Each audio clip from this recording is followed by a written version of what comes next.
The latest Hell is Real Derby belongs to the Crew. They take it home 3-0. We almost got the most iconic Dos Acero to ever take place in Columbus, but I guess 3-0 is a decent enough consolation prize.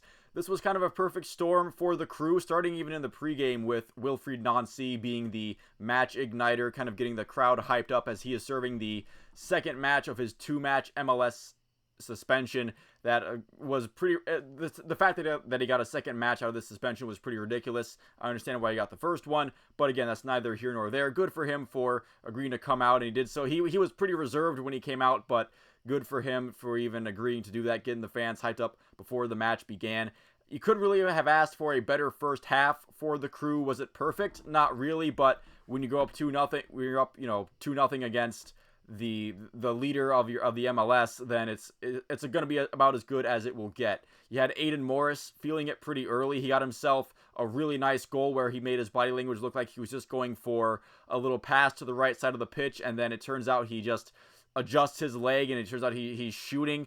You got Yaya Boa on the assist there. It was just outside of the box. There were plenty of Cincy defenders around. However, none of them were really pressing him all that much. Aiden Morris was pretty much able to get that shot off relatively untouched. As far as what the confidence you have to have in yourself in order to score that kind of goal, that is the confidence of a superstar goal scorer in that move. Things would quiet down a little bit in the match after that, the Crew getting some time in the Cincinnati half. Then Cucho would kind of do a little flip pass that would end up getting handballed, or at least it was called the handball. Maybe there's some controversy on that call there, resulting in a penalty kick for Columbus. Cucho Hernandez takes it and he converts pretty easily. It is 2-0 for the Crew pretty early on in this match, where it's only about 20 or so minutes into this and it's already 2-0. However, I do think FC Cincinnati responded pretty well. Zawadzki had to just barely prevent a quick response goal at the goal line there. Patrick Schulte also having to make a diving save, and then he actually sprung Cucho Hernandez down the side pretty soon after. Cucho Hernandez on that play set up Christian Ramirez nicely, but his shot went wide. Pretty good positioning there from the Cincinnati FC keeper. But the Crew defense avoided any major lapses, which I thought was a really important aspect of this match, where you didn't see the careless passing or the needless turnovers that we saw in the Leagues Cup against Minnesota. That was pretty much kept to a minimum in this match, and the score remained 2-0 heading into halftime. Now, in the stoppage time of the first half, Cincinnati started to get a little bit upset with the official. He had an FC Cincinnati staff member getting a yellow drawn on him, I believe. So there was a little bit of talking back and forth there. Then to start the second half, things mostly calm to start. Schulte did have to make a nice save for himself there. Diego Rossi would sub in in the 57th minute for Alex Matan, and he immediately forces a save. Solid defensive play by Steven Moreira around the 64th minute. The Crew doing a nice job of keeping the game pretty calm, where the Crew aren't getting necessarily any prime chances themselves, but they are keeping possession pretty well. They're managing to keep the ball a lot of the time in FC Cincinnati's half. Yes, Patrick Schulte did have to make a couple of saves, but I feel like for the most part, the Crew did their best to really kind of avoid, again, those major defensive breakdowns that have been leading to those goals against for the Crew in matches past. Now, Cucho Hernandez has a great chance for himself in the 72nd minute. However, that was a pretty good save by the Cincinnati keeper there.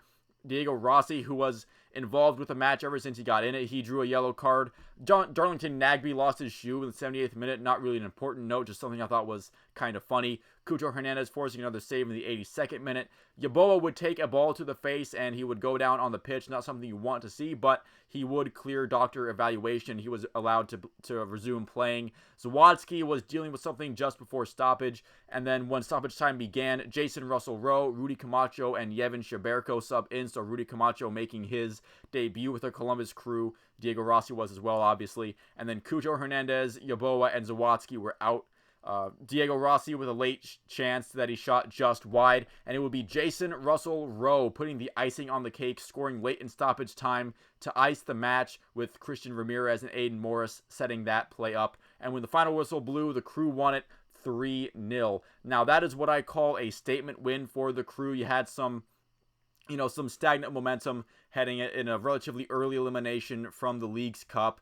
They were winless in their last 3 MLS matches, I believe. Their most recent results were a draw and then 2 losses. So to resume MLS play against the top MLS team and able to get 3 points out of it is huge. Obviously, this was not FC Cincinnati's best game. They came out, flatter than stale piss, but, to be honest, I will take 3 points against FC Cincinnati any way I can get it. You don't really care how they're playing or what the scenario is. If you can get 3 points against your in-state rival in a big derby match, that's all you're really going to care about. But that's going to be it for this video. You can let me know down in the comments what you think of this match. Thank you for watching if you didn't make it this far into it, and I will see you at the next one.